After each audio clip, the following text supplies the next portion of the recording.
Assalamualaikum gorgeous! For today's mini vlog, guys, alam niyo ba kung bakit kami lalabas ngayon? Dahil itong si Yasmin may matinding cravings at ako nag-crave sa banding. Hitting 2 goals in 1 walk. Ang plano namin o order lang pero nakapagyayapang kumain sa labas. Dahil dyan, kakain kami para masatisfy ang cravings niya. Mainit na sabaw lang ang katapat para hindi tayo masyadong guilty sa calories. Pero maglalakad lang kami papunta doon para counted na rin as an exercise. Para-paraan. Perfect timing para mag-walking date. It is.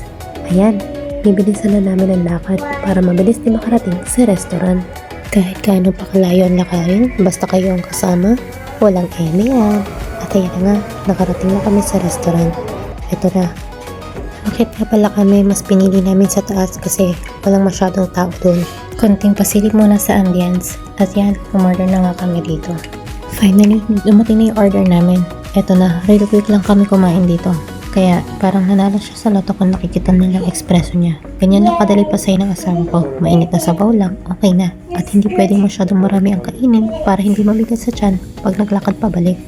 Masarap maglakad pagkatapos kumain lalo na't presko ang hangin. Parang relasyon lang na kailangan i-workout araw-araw para manatiling healthy. Lumalab life yarn. Busog na at back to reality na. Buka to na ulit tayo pabalik. Alam niyo yung feeling na busog na, napapakanta na. May takeout nga pala kami kasi hindi naman namin naubos yung kinain namin. Ganito nga pala kami pag magkakasama sa labas. Nagkukulitan, nagtatawanan. Ay, makakarot naman po pala nila. Char! Simpleng oras, simpleng lahat basta magkakasama.